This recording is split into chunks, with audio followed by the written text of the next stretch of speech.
Cristo, Altísimo Señor, sobre todo esperanza y refugio nuestro.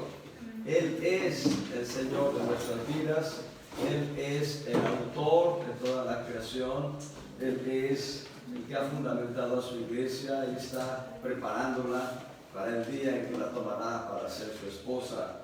Y hemos estado hablando en reuniones pasadas de domingo acerca de lo que es el culto y terminamos realmente la semana pasada acerca de lo que es el culto, el servicio a Dios, una manera de exaltar al Señor, de exaltar su gloria. Y hay muchas razones, hay muchas maneras de alabar a Dios, maneras palmeando, danzando, de rodillas.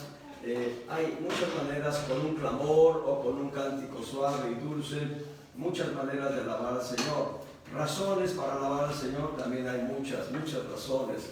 Él creó todo el universo, Él creó los cielos y la tierra con un propósito específico, que una de las criaturas de sus manos viniera a participar de su esencia divina, y esa criatura somos nosotros, los seres humanos.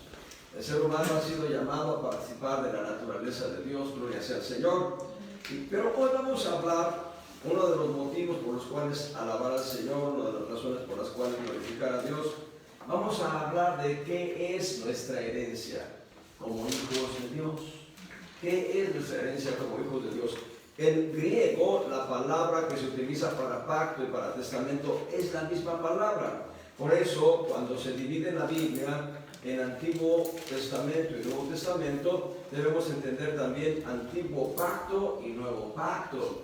Y aun cuando no voy a explicar esto ahorita, les debo decir que realmente en lo que dividimos la Biblia en dos, como Antiguo Pacto, realmente ahí hay 6 diferentes pactos que Dios hizo.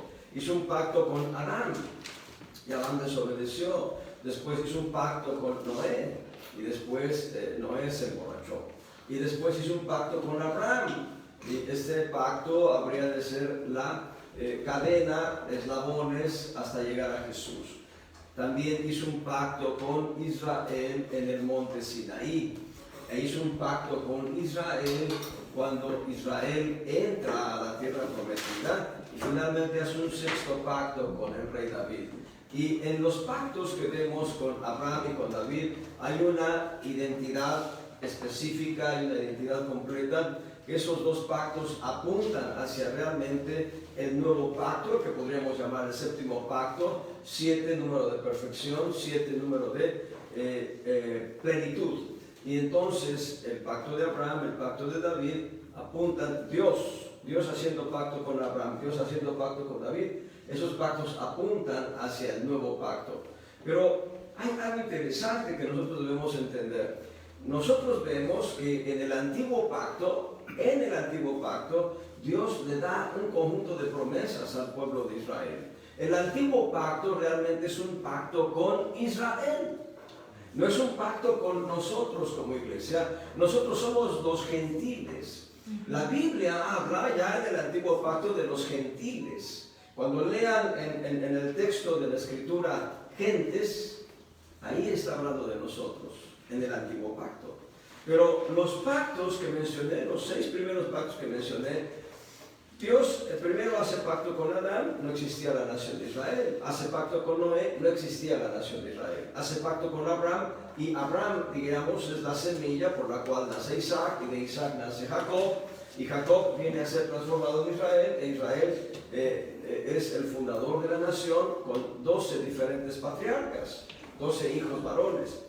Pero todos aquellos pactos, y ya específicamente los pactos que Dios hace con Israel en Sinaí, en territorio, en tierra prometida, son pactos de bendiciones materiales.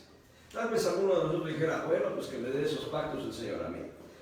Vamos a entender que el antiguo pacto, insisto, tiene que ver con Israel, pero el nuevo pacto tiene que ver con la iglesia. Y hay algo que voy a anticiparles. El antiguo pacto tiene promesas, el nuevo pacto tiene mejores promesas.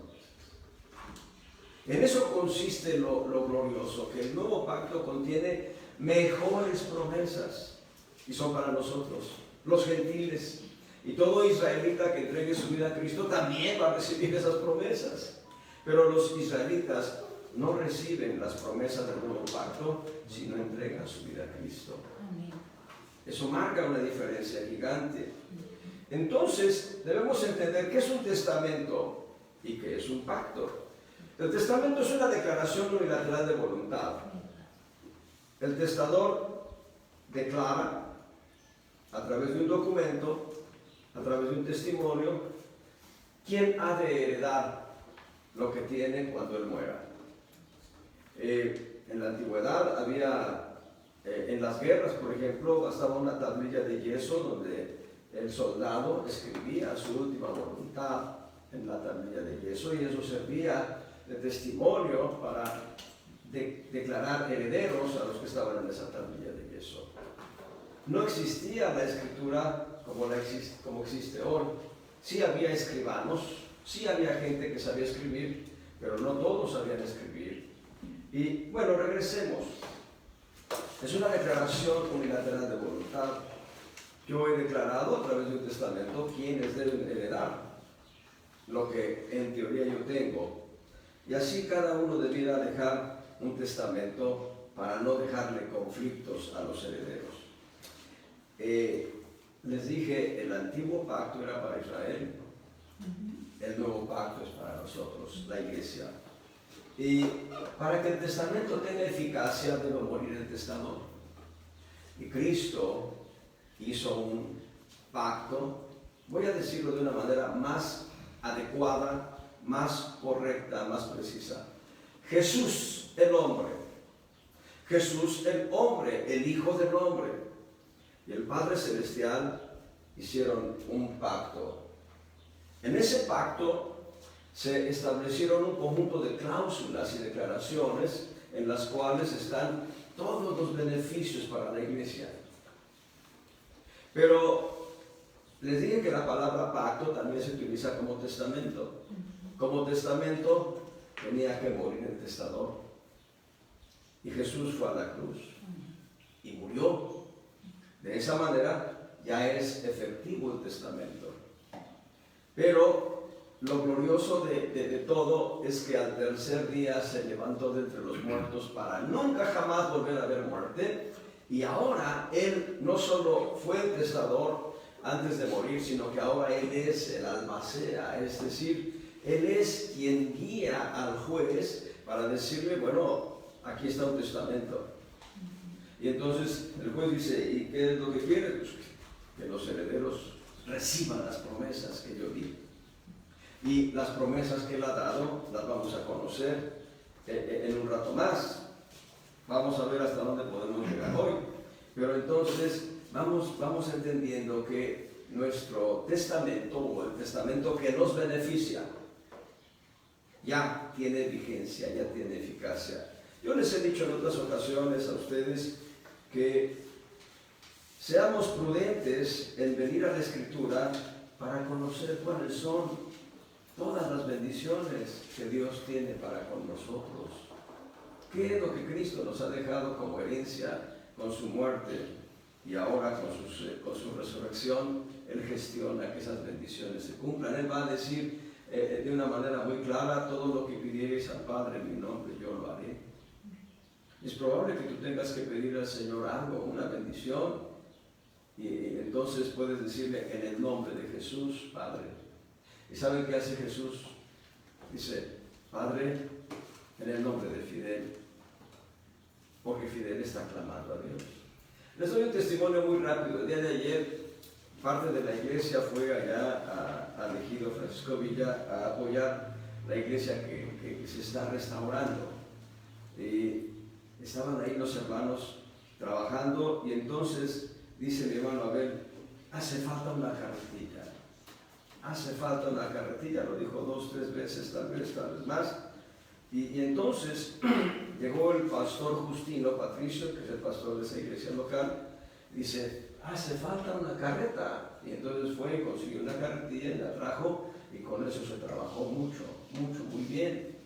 Pero saben una cosa, el mismo hermano Justino Patricio, como era el único que estaba trabajando en ese tipo de talacha, él había estado pidiéndole a Dios que alguien viniera e hiciera ese trabajo, y Dios dio respuesta al hermano Justino, llevando parte de la iglesia a hacer esta labor, y a Abel trayendo la carretilla que necesitaba en ese momento específico. Y suena muy simple esto. Hermanos, no lo vean como algo simple, considérenlo una auténtica realidad.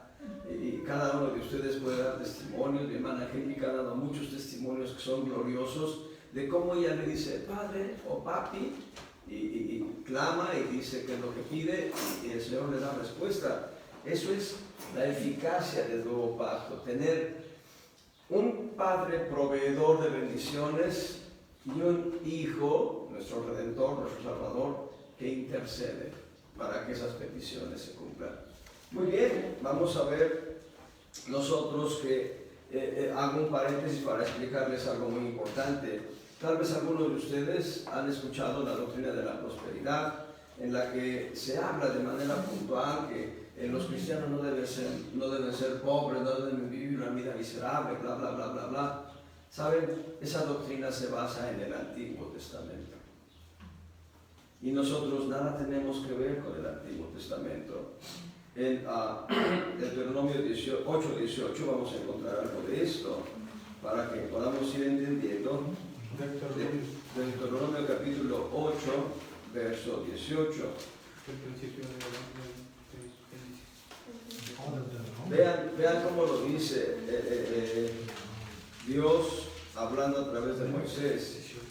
Dice Deuteronomio 8:18: antes, acuérdate de Jehová tu Dios, porque Él te da el poder para hacer las riquezas, a fin de confirmar su pacto que juró a tus padres, como en este día. Riquezas. Y algunos dirán, oh, yo lo quiero, yo lo necesito. Hay un folleto de evangelización que escribió David Wilkerson, un profeta de Dios, un hombre usado por Dios de una manera muy, muy íntegra. Llegué a escuchar algunas de sus predicaciones y él era un hombre muy íntegro en su forma de hablar la palabra de Dios. Él escribió un folleto evangelizador. Era más que un folleto, un cuadernillo de varias páginas, y en él escribe que hubo gente encumbrada, gente que obtuvo mucho dinero por su trabajo, actores de cine en Estados Unidos que obtuvieron millones de dólares por su trabajo. Uno de ellos fue y compró una isla y era insatisfecho y se quitó la vida, se suicidó. Y en comparación muestra a una mujer que tiene que ponerle la lámpara a su hijo para que le alumbre toda la noche, a fin de que las ratas no vengan y lo muerdan, no se lo coman, porque hay una plaga en ese lugar donde ella estaba habitando. Y ella decía, bueno, que me den nada más la 10ª parte de ese dinero que desperdicia ese hombre que se quita la vida. ¿Cuánta falta me hace el dinero? Pero son dos polos opuestos. Y lo que hace David Wilkerson es centrarnos en el mensaje primeramente de la salvación, para después entender que Dios tiene cuidado de nosotros. Voy a darles una cita que es muy importante que la tengan en su corazón, en el Salmo 37, para que entendamos que no se trata de vivir en la pobreza, pero tampoco se trata de experimentar la prosperidad del dinero sin experimentar primeramente la prosperidad de la gracia que es en Dios. En el Salmo 37, en el verso 25, Salmo 37, verso 25, dice: mozo fui y he envejecido, y no he visto justo desamparado, ni su simiente que mendigue pan.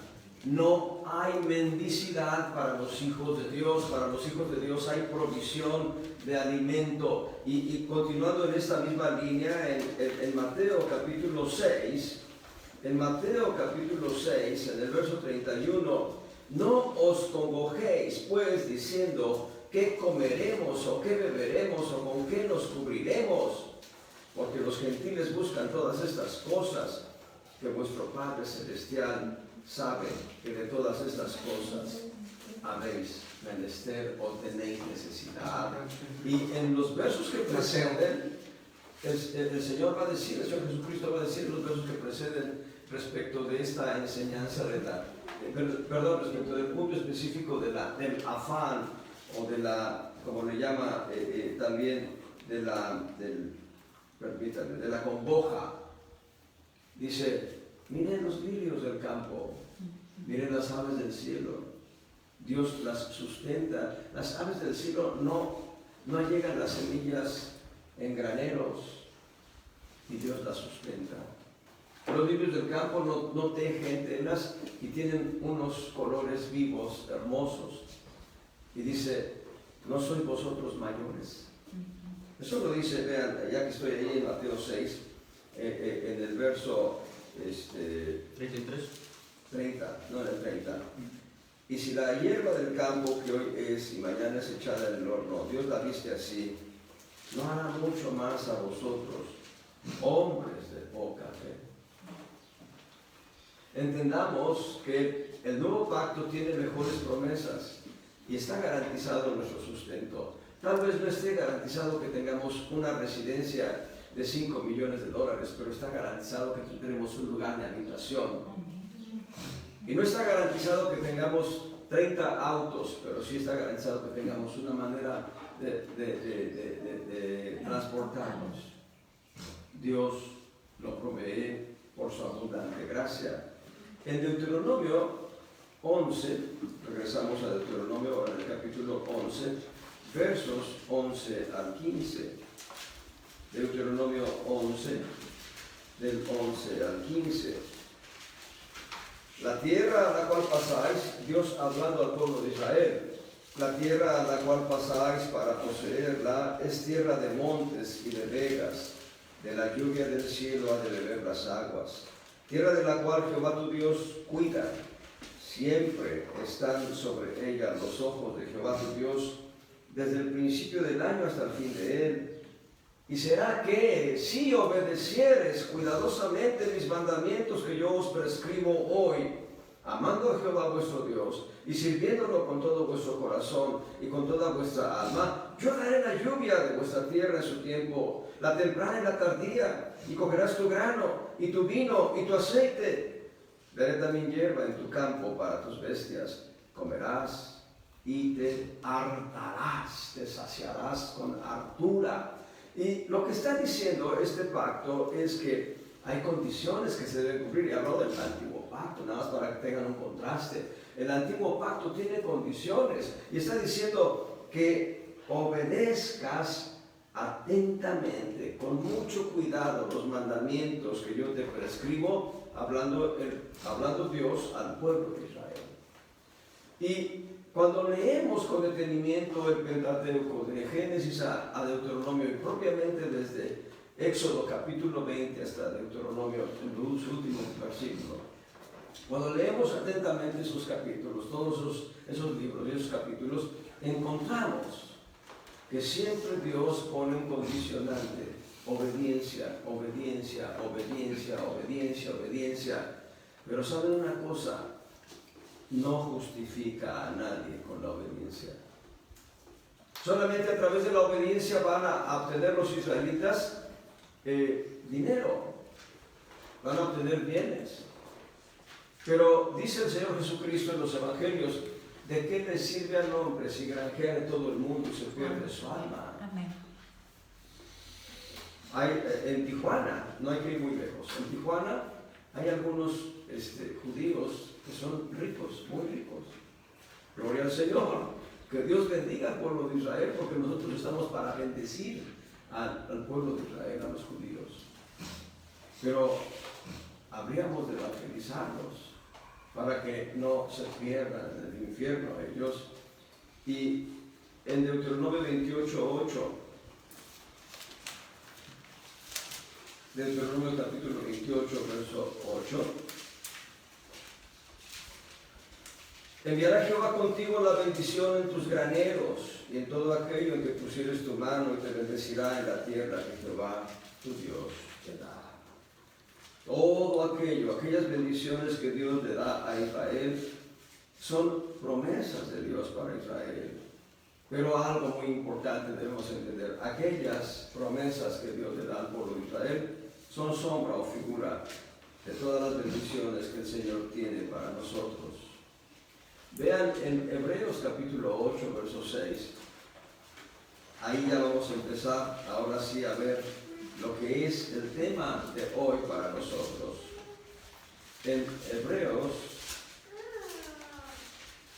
en el capítulo 8, en el verso 6, vean, mas ahora, tanto mejor ministerio es el suyo, cuanto es mediador de un mejor pacto, el cual ha sido formado sobre mejores promesas. Debo decirles que en la epístola a los Hebreos, vamos a encontrar siete bendiciones que son mejores para el pueblo de Dios, para la iglesia. 7 bendiciones que son mejores para la iglesia, mejores que el antiguo pacto, mejores. De eso vamos a hablar hoy, por lo menos de las mejores promesas que tiene Dios para con nosotros. A Israel le fue dada la tierra prometida, una tierra que se ubica en la región mal llamada Palestina. Y es mal llamada Palestina porque Palestina significa Filistea.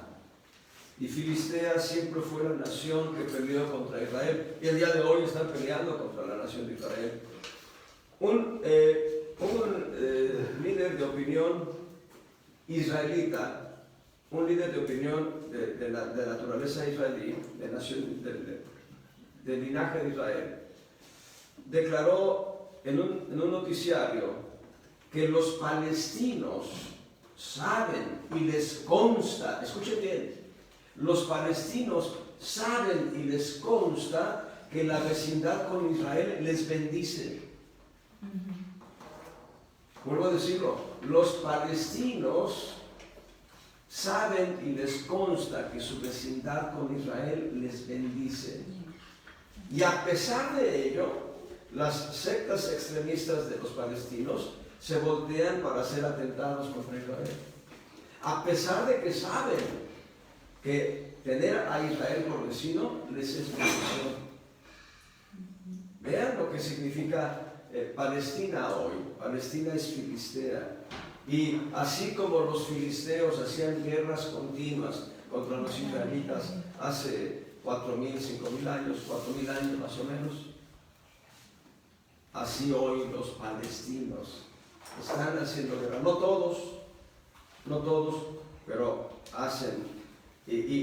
Además de hacer guerra contra Israel, siembran en los pequeños, en los niños, siembran la semilla del rechazo. Y está comprobado históricamente que Palestina había desaparecido muchos siglos antes de la conquista que hace primero Grecia y después Roma. Pero vamos a regresar a lo que es las mejores promesas para nosotros. Mientras que a Israel le fue dada la tierra que hoy posee parcialmente, no la posee en su totalidad, a nosotros nos son dadas mejores promesas. Y vean el detalle interesante, amados hermanos, de estas mejores promesas. Gracias, mi hermano. Estas mejores promesas son eternas. Son eternas. Eso es lo que marca una diferencia entre las promesas de Israel y las promesas dadas a nosotros. Israel recibió la tierra por heredad y luego la perdió. Israel se ensanchaba y luego disminuía su territorio según se comportara delante de Dios en obediencia. Se apartaban de Dios, iban en pos de los ídolos, su territorio era disminuido. Volvían sus ojos al Señor y obedecían, y su territorio era ensanchado. Hoy en día Israel posee una franja pequeña del territorio que Dios les prometió. Incluso uno de los salmos dice que el territorio será de mar a mar, del mar Mediterráneo hasta el mar Negro, y de la parte norte hasta el mar Rojo.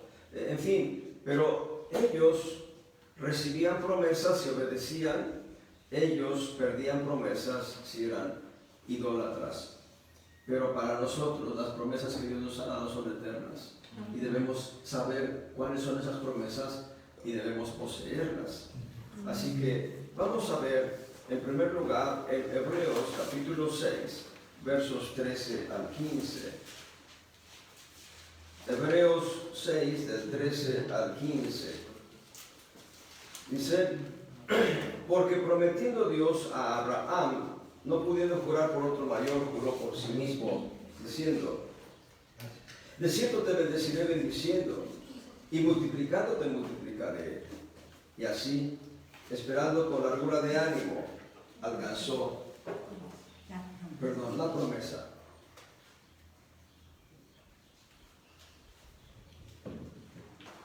Nosotros vemos aquí un compromiso que Dios hace con Abraham.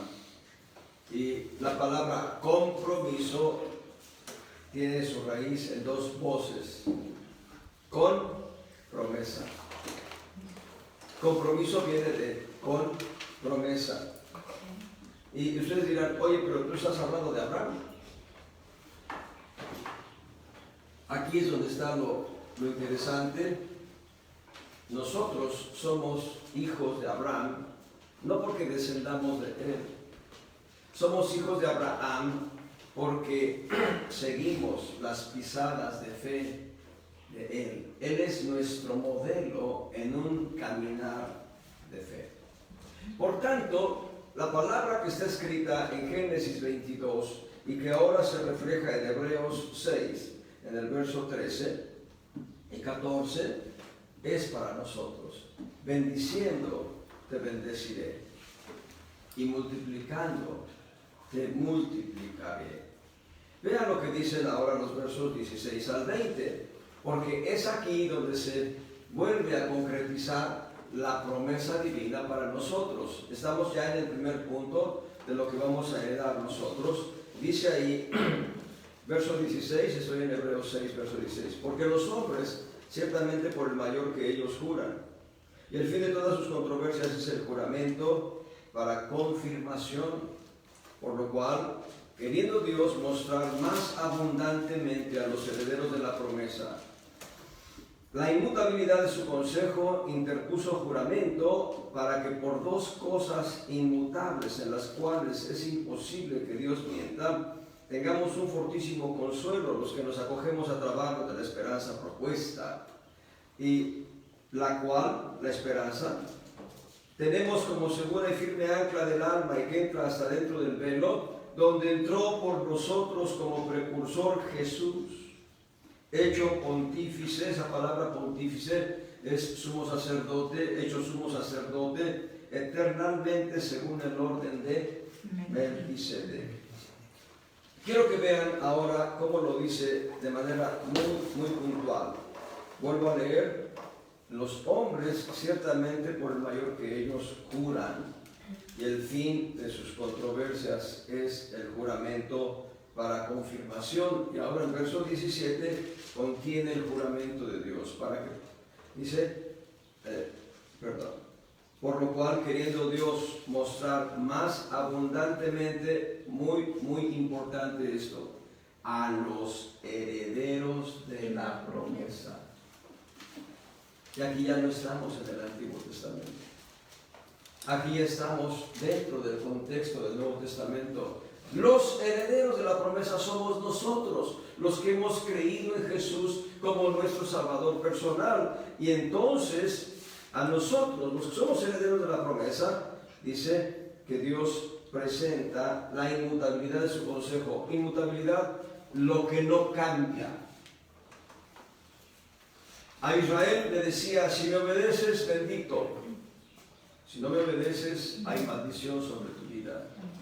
A Israel le decía, ¿será que si oyeres atentamente la voz de Jehová tu Dios y pusieres por obra todos y cada uno de sus mandamientos que te prescribo hoy, te sobrevendrán todas y cada una de estas bendiciones?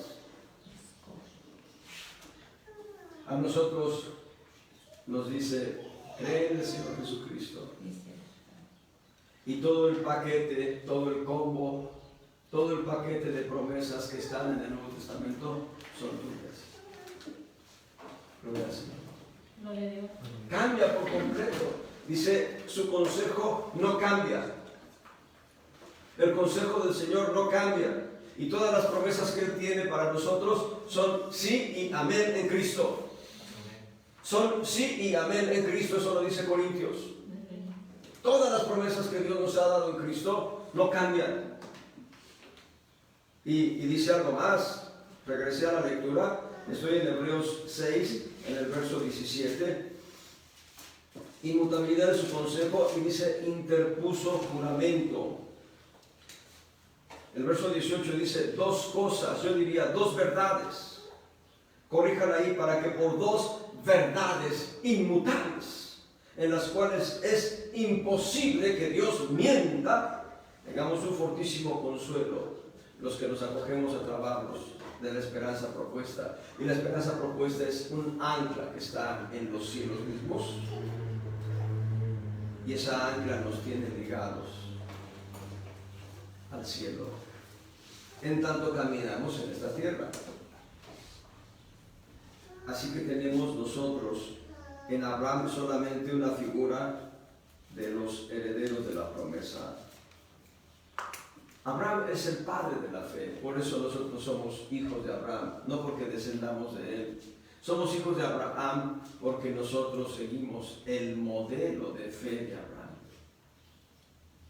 Hemos creído a Cristo Jesús como nuestro Salvador personal. Dios le dijo a Abraham: en tu descendencia, en tu simiente serán benditas todas las naciones. Y no está hablando de Isaac, no está hablando de Jacob, está hablando de Cristo Jesús. Mateo 1:1, libro de la generación de Jesucristo, hijo de Abraham, hijo de David. Jesucristo es el descendiente de Abraham y por consecuencia Él es el heredero de las promesas que Dios dio a Abraham. Y más que heredero, Él es el autenticador, Él es el certificador, Él es el que certifica que las promesas de Dios dadas a Abraham para todos los gentiles entre los cuales estamos nosotros, se cumplan. Bendito sea el Señor. Y nuestras promesas, o las promesas que nos han sido dadas a nosotros, son promesas eternas. Y hay dos detalles importantes, yo diría cuatro, pero quiero solamente enfatizar dos detalles importantes. Las promesas que Dios nos ha dado son incondicionales, y las promesas que Dios nos ha dado son desinteresadas. Es como decir el Señor: bueno, ahí está el huerto, todo lo que alcancen a comer dentro del huerto, entren y cómanlo, y si quieren llevar para sus casas también. Y uno dice: pero ¿será verdad?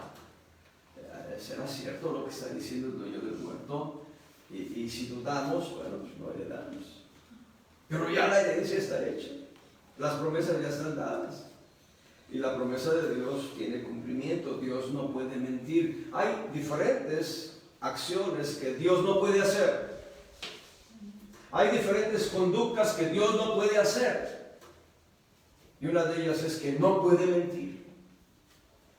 Es imposible que Dios mienta, lo dice aquí en el verso 18.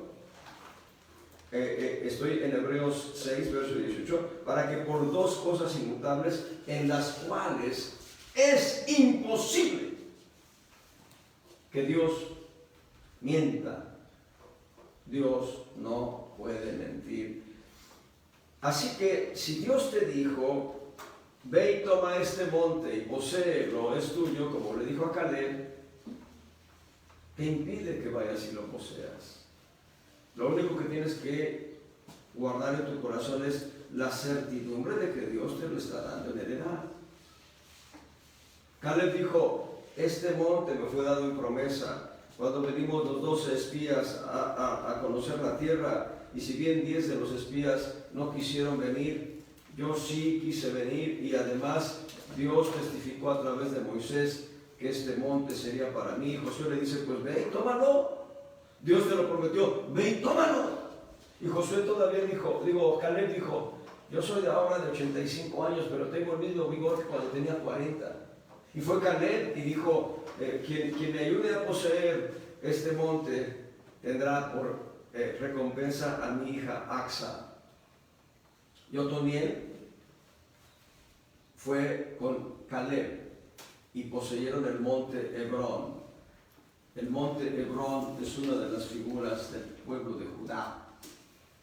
Y David desciende de Judá. Hebrón tiene una identidad con David. Cuando David regresa del golpe de estado que fraguó Absalón, los ancianos de Hebrón le reconocieron como rey y él fue a reinar en Hebrón. Corrijo, no fue cuando regresó del atentado de Absalón, más bien cuando murió Saúl. Cuando murió Saúl, David fue a empezar a reinar en Hebrón y empezó a reinar solamente sobre Judá. Pero regreso. Si Dios te ha prometido algo, poséelo. Si no lo tienes todavía, tú dile: Señor, tú me prometiste, tú me dijiste, esto es mío, es para mí, te doy gracias por ello. Hacer acciones de gracias por ello. Así que las promesas que Dios le dio a Abraham son promesas para nosotros, para que las poseamos, para que nosotros caminemos como herederos. En Romanos 8, 29 y 30,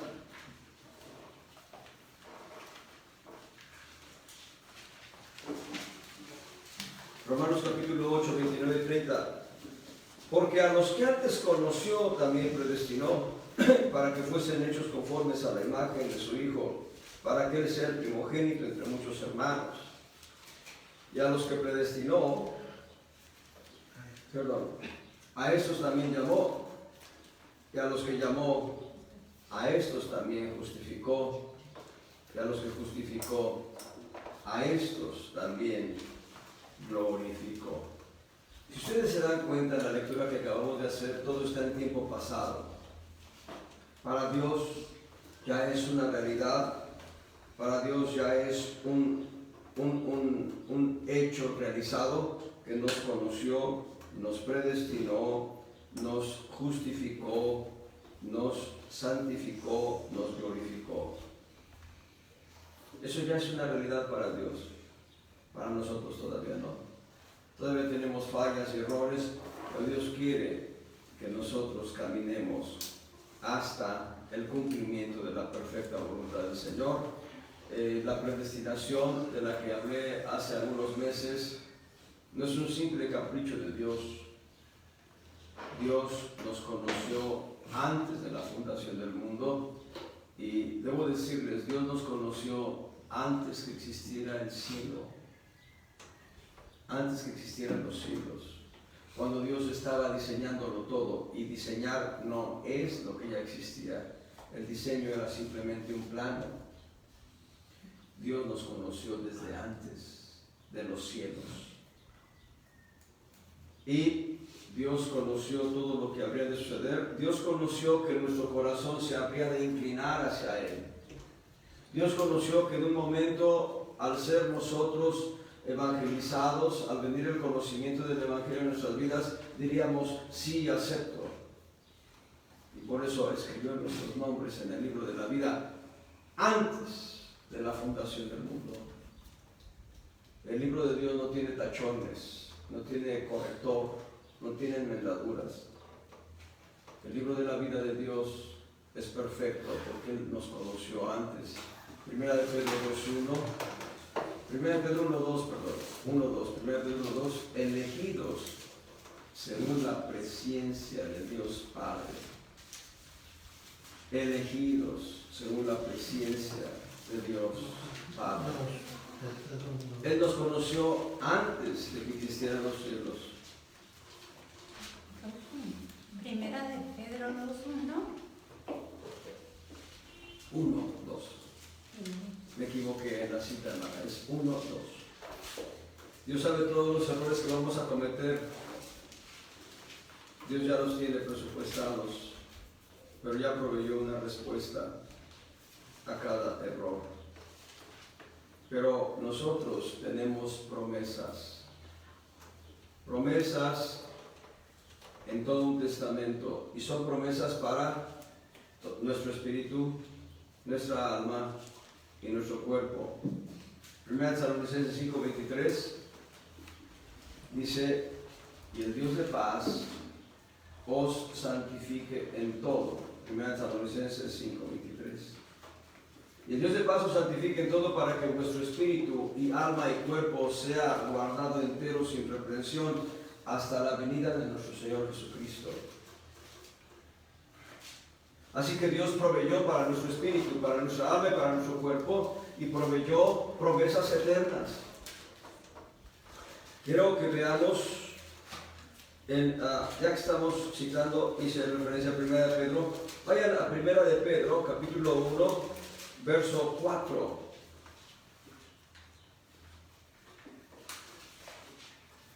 En el verso 3 se habla de que Jesucristo fue levantado entre los muertos. 1 Pedro 1, 3 y 4 dice, bendito Dios y Padre de nuestro Señor Jesucristo, que según su grande misericordia nos ha regenerado en esperanza viva por la resurrección de Jesucristo de los muertos, para una herencia incorruptible y que no puede contaminarse ni marchitarse, reservada en los cielos. Ahí está una provisión eterna. En 2 de Pedro, capítulo 1. 2 de Pedro 1, versos 3 y 4. Como todas las cosas que pertenecen a la vida y a la piedad nos sean dadas de su divina potencia por el conocimiento de aquel que nos ha llamado por su gloria y virtud. Verso 4. Por las cuales son dadas a nosotros preciosas y grandísimas promesas, para que por ellas fueseis hechos participantes de la naturaleza divina, habiendo huido de la corrupción que está en el mundo por concupiscencia. Vean la expresión de Pedro. Preciosas y grandísimas promesas. Y todas las bendiciones materiales, cuando a veces pensamos en los israelitas, en los judíos, que tienen riquezas, algunos de ellos tienen riquezas, no todos. Pero debo decirles que los judíos, si tienen algo, son trabajadores, son luchones. Ellos trabajan 12 horas al día. Si uno lo contrata por 8 horas, dice, bueno, voy a buscar un trabajo extra de otras 4 horas. Bueno, vamos a hablar de las necesidades materiales, ya lo mencionamos, pero vamos a dar otro remache al clavo. Vamos otra vez a Mateo, capítulo 6, pero esta vez en el verso 33. Mateo 6:33. Al buscar primeramente el reino de Dios y su justicia, y todas estas cosas, ¿qué cosas? El vestido, el sustento, el lugar de habitación, el medio de transporte, el trabajo, todo lo que requieren tus hijos, van creciendo y requieren ropa continuamente, porque al ir creciendo van dejando la ropa que usaban antes, calzado, etc. Todas estas cosas serán añadidas. Miren, hermanos, la familia de la que yo vengo fue una familia numerosa. Mis padres tuvieron hasta 15 hijos. Mi padre era jornalero. No terminó la primaria él. Bueno, de los 15 hijos que tuvieron vivimos 8. Pero aún con 8 no es fácil llevar una familia. Sin embargo, mis padres conocieron el Evangelio de Cristo y caminaron en el temor de Dios. Y les aseguro, nunca, absolutamente nunca faltó alimento en casa. Y Dios le dio a mi padre un terreno, es decir, ahorró su dinero, compró su terrenito y ahí construyó una casa. Y ahí teníamos habitación todos. Nunca faltó alimento en casa, nunca. Me acuerdo, y no es por avergonzar a nadie, pero me acuerdo que yo era un niño y venía el hijo de una vecina y le decía a mi mamá, Florita, dice mi mamá que si no tiene 50 centavos que me preste, porque 50 centavos era dinero. Estoy hablando de hace 50 años, hace 55 años. Y mi mamá tenía y le prestaba. Porque la Escritura dice, prestarás y no pedirás prestado. Pero ¿qué era lo que hacían mis padres? Buscaban el reino de Dios. Buscaban el reino de Dios y su justicia. Mi madre no trabajaba y diezmaba. Mi madre no trabajaba y hacía labor para la iglesia. Ellos buscaban el reino de Dios y su justicia. Nunca faltó alimento en casa, jamás. Mis hermanos mayores honraron a mis padres de una manera y ellos recibieron bendiciones adicionales. En la manera en que tú caminas, buscando el reino de Dios y su justicia y bendiciendo a tus padres, tienes bendición de Dios para tu vida. Y eso es en cuanto a las bendiciones materiales. En las bendiciones espirituales está la gracia divina. Pero debes buscar el reino de Dios y su justicia. Hay que buscar el reino de Dios y su justicia. Hay que dedicarle un día completo al Señor, para el Señor. Y también hay que dedicarle por los días que tenemos en la semana un tiempo para tener nuestro devocional íntimo con el Señor y tener un tiempo de búsqueda de la palabra. En Hebreos 11, verso 13. Hebreos 11, 13.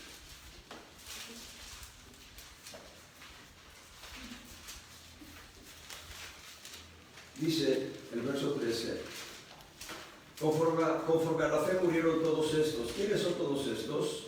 Abel, Noé, Abraham, Isaac, Jacob, José. Conforme a la fe murieron todos estos sin haber recibido las promesas, sino mirándolas de lejos y creyéndolas y saludándolas y confesando que eran peregrinos y advenedizos sobre la tierra. ¿Por qué? Porque ellos vieron mejores promesas. De hecho, yo solo mencioné a los vencedores anteriores al pacto de Sinaí y no mencioné a Enoc porque Enoc no conoció muerte.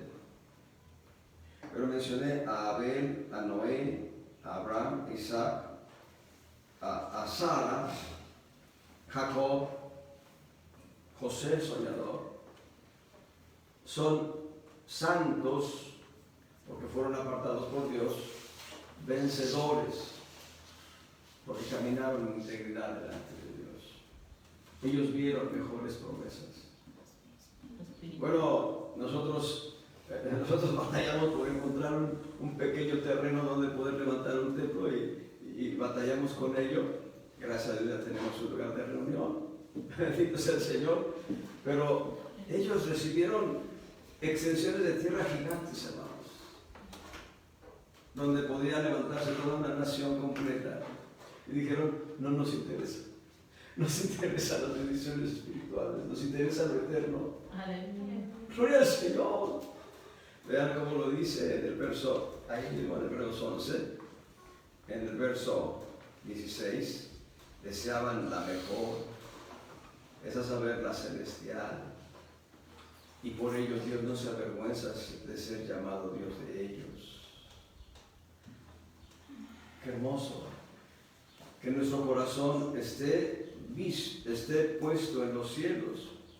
Y es verdad que tenemos necesidad de alimento continuo. Es verdad que tenemos necesidad de vestido continuo. Tenemos necesidad de un lugar de habitación. Eso es verdad. Pero busca el reino de Dios y su justicia. Y todo aquello que tú necesitas en esta tierra te va a ser añadido. Tú lo vas a experimentar. Yo lo experimenté desde niño. Yo era un vicioso de la leche. Hasta el día de hoy tengo adicción a la leche de vaca.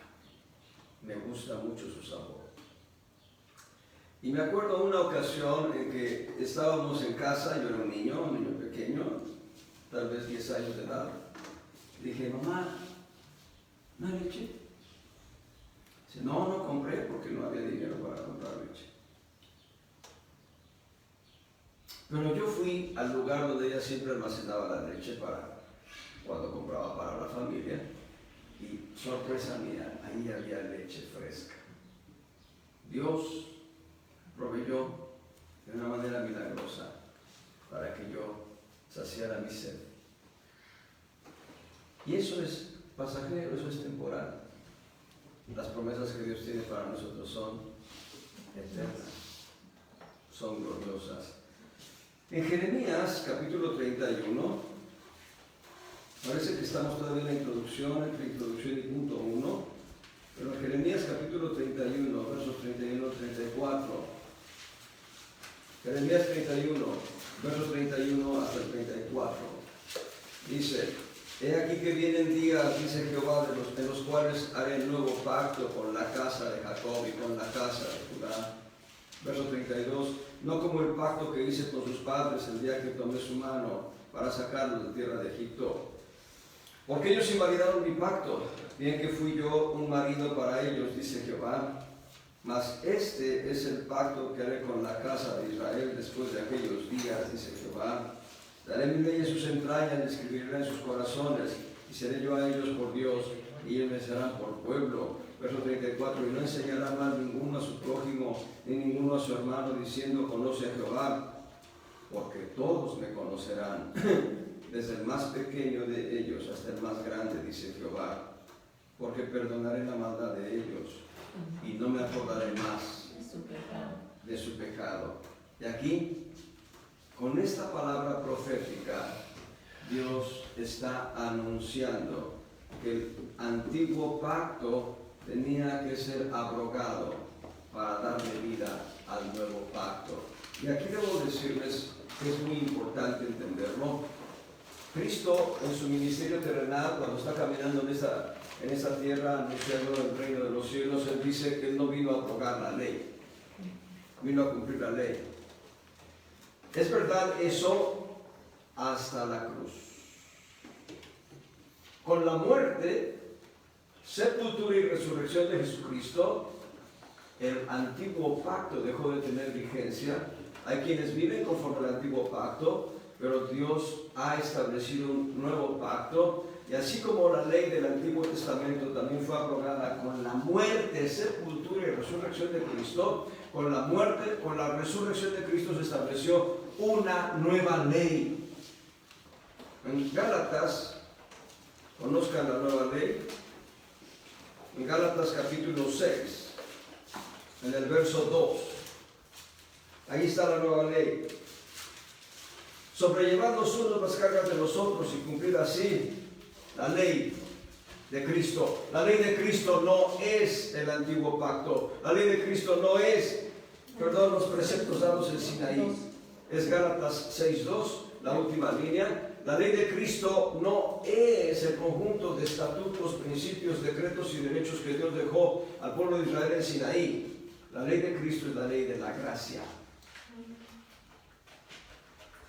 Y me gusta mucho la ley de Cristo, porque la ley de Cristo establece principios de gracia y de misericordia, principios de piedad abundante, el amor de Dios en acción a través de esta nueva ley, la ley de Cristo. Eso también lo va a decir Hebreos, en el sentido de que la ley anterior ha quedado abrogada por la nueva ley.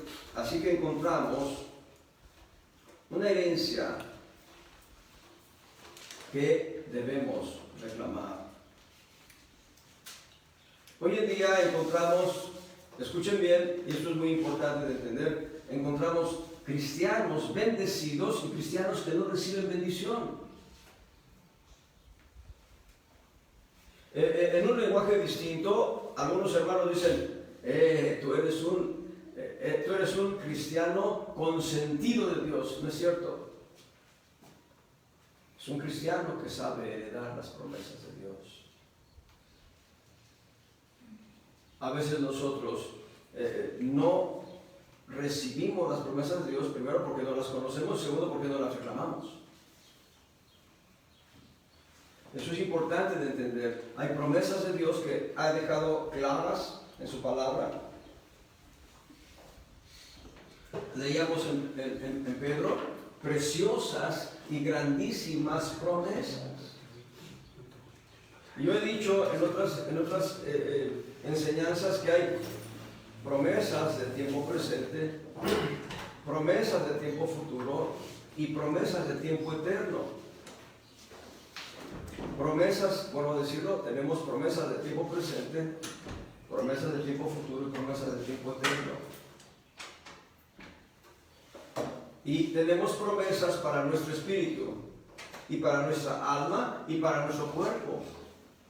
El problema es que nosotros nos concentramos en las necesidades prácticas del momento, en las necesidades prácticas de la circunstancia que estamos viviendo. Y nos tronamos los dedos porque no hay frijoles para comer, cuando nos olvidamos de buscar al dador. ¿Qué dice 2 Corintios 9? Vean lo que dice 2 Corintios 9, gloria al Señor, en torno a las promesas que Dios tiene para con nosotros. El verso 10. Segunda de Corintios 9:10. Y el que da simiente al que siembra, también dará pan para comer, y multiplicará vuestra sementera, y aumentará los crecimientos de los frutos de vuestra justicia. Y aquí está hablando de frutos para la satisfacción de necesidades prácticas, pero frutos de justicia para el alma. Doble provisión. Provisión para nuestras necesidades prácticas y provisión para que nuestra alma camine en integridad delante del Señor. Israel se contentaba con lo práctico. Israel se contentaba con lo que satisfacía sus necesidades prácticas. Ahora debo decir, no todo Israel. Hubo israelitas que formaron parte de un remanente. Toda la historia de Israel ha habido un remanente. Ha habido un remanente fiel al Señor, un remanente que busca el rostro de Dios. Y nosotros, como hijos de Dios, debemos saber si queremos caminar como los que heredan bendiciones o solamente los que ven a aquellos que heredan las bendiciones pasar por sus bendiciones. Las bendiciones son para todos los hijos de Dios. Hay que buscar el reino de Dios. Y las bendiciones, la Biblia es como una mina. Es como una mina. Y hay que entrar y excavar. Y cuando encontramos una pepita de oro, guardarla. Esa pepita de oro es una bendición que Dios ha dado a tu vida de manera particular. Y cuando encuentras una piedra preciosa, guardarla porque es una bendición que Dios te ha dado a ti en lo particular. Yo me acuerdo que hace unos 20 años, 22 años, hace unos 20, 21, 22 años aproximadamente, yo estaba en una situación de crisis muy fuerte en mi trabajo. Y Dios me dio dos palabras específicas que son joyas para mi vida. Una de esas joyas está en el Salmo 112 y otra de esas joyas está en el Salmo 119. Y la joya que está en el Salmo 119 dice: acuérdate de la palabra dada a tu siervo, la cual me has hecho esperar. Es ella mi meditación en mi aflicción. Más o menos por ahí va el texto. Entonces era una situación crítica en la que yo estaba pasando en mi trabajo, y Dios me sostuvo. Y entonces debemos entender, amados hermanos, nosotros tenemos en la palabra de Dios preciosas y grandísimas promesas. Pero si no queremos explorar en la Escritura, ahí estarán y nosotros ni siquiera sabremos lo que Dios tiene para con nosotros. Pero entonces vemos a aquel hermano que se goza: gloria al Señor, ya tengo esto, yo se lo pedí al Señor y me lo dio. Y entonces uno dirá: bueno, pues tú eres un hijo consentido de Dios. No, Dios no tiene hijos consentidos. Dios tiene hijos que obedecen y tiene hijos que no obedecen. Y los que obedecen y los que buscan el reino de Dios y su justicia reciben las promesas. Es una gran verdad esto. Voy a parar ahí, pero fíjate tenemos ahora un esquema de lo que es las nuevas promesas. Vamos a ir viendo de ellas todavía en los próximos domingos. Dios